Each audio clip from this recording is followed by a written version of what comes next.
युद्धकाल में सबसे मूल्यवान निधि होती है सूचनाएं और जानकारियां। शत्रु पक्ष की सूचनाएं और जानकारियां हमें बहुत कुछ बता सकती हैं, और जब हम इन्हें प्राप्त कर लेते हैं तो ये हमारी व्यूह रचना को बल ही नहीं देती, आधार भी देती हैं और उन्हें धार भी देती हैं।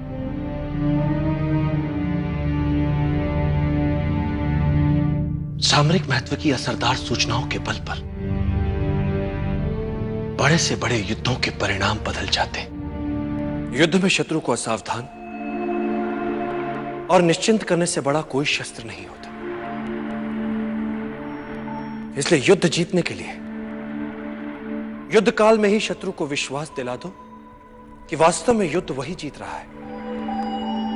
वो निश्चिंत हो जाता है, उसके लड़ने की भूख शांत हो जाती है। ऐसे समय में उस पर आक्रमण कर उसे सदा के लिए धराशायी किया जा सकता है।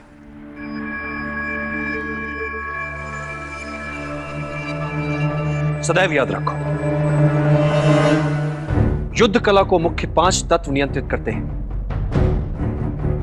स्वर्ग या भाग्य, धरती या कर्म, सेनापति, संचालन विधि एवं अनुशासन, और इन सबसे ऊपर सबसे महत्वपूर्ण है नैतिक नियम। नैतिक नियम वो नियम होता है जिसमें प्रभाव और विश्वास के कारण प्रजा अपने राजा के प्रति प्रतिबद्ध रहती है। राजा के प्रति यह प्रतिबद्धता एक ऐसा नैतिक जाल होता है जिसमें उलझाकर आप जनता से जो चाहे करवा सकते हैं। आप जनता को आशा के जाल में इस नैतिकता से उलझा सकते हैं, जबकि वास्तविकता में आशा हो ही ना। आप इस नैतिक जाल की सहायता से जनता को आशा ना होते हुए भी यह विश्वास दिला सकते हैं कि आशा है। इस तरह से आप उनके स्वाभिमान को उकसा सकते हैं, उनके आत्माभिमान को उबार सकते हैं कि वे अपने लिए अन्य विकल्पों के होने के उपरांत भी आपके लिए अपने प्राण तक न्यौछावर करने के लिए तत्पर हो जाते हैं। चाणक्य सदा कहते थे कि युद्ध करके शत्रु पर विजय प्राप्त करने में कोई बड़ी बात नहीं। बड़ी बात बिना युद्ध किए, बिना रक्त बहाए विजय प्राप्त करने में। बिना आक्रमण के शत्रु को समूचा जीतने के लिए शत्रु के मन से आशा ही मिटा दो कि वो अपने विरोधी से जीत भी सकता है, जिससे उसके लड़ने और जीतने की क्षमता कम हो जाती है। अब आता है योजना का दूसरा चरण। तो दूसरे चरण में जितने भी संसाधन हमारे पक्ष में है उनका प्रयोग, ताकि हारने की संभावना ही ना हो। और योजना का तीसरा चरण, शत्रु की निर्बलता का अपने लाभ के लिए प्रयोग, जिससे जीतने के लिए कम शक्ति लगानी पड़े। और इस बार चाणक्य ने धनानंद के लिए उसी की सत्ता और शक्ति के केंद्र में चुनौती प्रस्तुत कर उसके अस्तित्व को ही एक प्रकार से मानो झकझोर दिया था। स्वाभिमान जब तुम्हें अंधा बना दे तो वो तुम्हारा सबसे बड़ा शत्रु बन जाता है। वो तुम्हें हिंसक बनाता है, तुम्हारे अंदर क्रोध उपजाता है। सबसे पहले हमें इस बात का ज्ञान होना आवश्यक है, और जब हम इस बात को जान लेते हैं तो हमें इसका उपयोगी अंग भी समझ लेना चाहिए, और वो ये है कि इस अभिमान का उपयोग अपने शत्रु के विरुद्ध करें। वो तिलमिला उठेगा और क्रोध से पागल हो कोई ना कोई भूल अवश्य कर बैठेगा।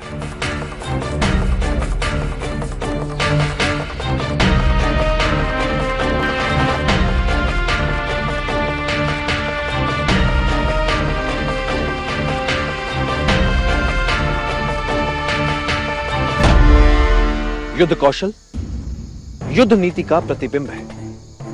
युद्ध नीति युद्ध के लिए यथोचित युद्ध योजनाओं के लिए निर्माण का आधार होती है।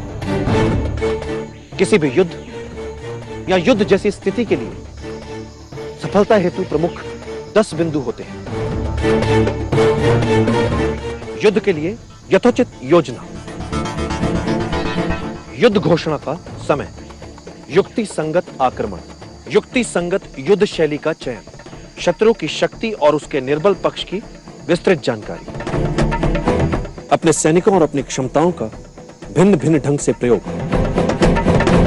आक्रमण की चालों में चपलता से बदलाव, युद्ध के समय अपने आसपास के भूगोल की पूरी जानकारी। और इन 9 बिंदुओं से भी अधिक महत्वपूर्ण है, हर युद्ध किसी न किसी प्रकार के छल या छद्म पर आधारित होता है। यदि तुमने अपने शत्रु के विरुद्ध एक अच्छी योजना बनाई है तो यह मानकर चलो उसने भी तुम्हारे विरुद्ध उससे भी अच्छी योजना बनाई होगी। युद्ध में वही योद्धा सफल हो पाता है जो अपने शत्रु की सभी योजनाओं को भांप लेता है और फिर उत्कृष्ट छद्म बना पाता है।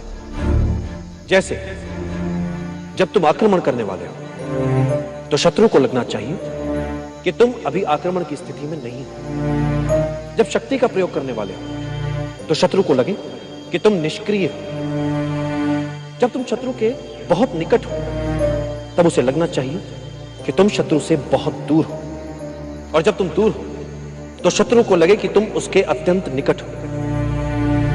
शत्रु से अपनी सही स्थिति छिपाकर छल से उसे अव्यवस्थित करो और शत्रु जब अस्थिर हो उस पर वार करके उसे कुचल दो।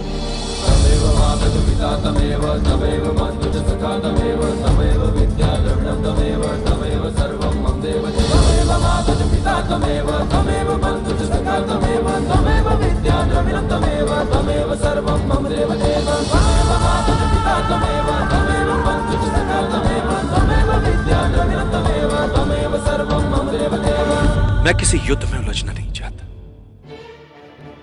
किंतु मगध जैसे साम्राज्य में यदि हम उनसे बिना लड़े अपने आप को बचा नहीं पाए, ऐसे में मगध से सीधे युद्ध के अतिरिक्त हमारे समक्ष और कोई विकल्प नहीं बचता। इस युद्ध का सबसे बड़ा संकट, सबसे बड़ी समस्या है हमारे अंदर बैठा भय, अज्ञात से भय जो अतार्किक है, क्योंकि अज्ञात जैसी बात होती ही नहीं है। बातें मात्र कुछ समय के लिए हमसे छिपी हुई हो सकती हैं। कुछ समय के लिए हो सकता है कि हम उन्हें समझ न पाए, तो इससे भय क्यों पाले मन? यह तो संकेत है इस बात कि चलो शत्रु के सामर्थ्य के बारे में और जानो, और जानो, और जानो।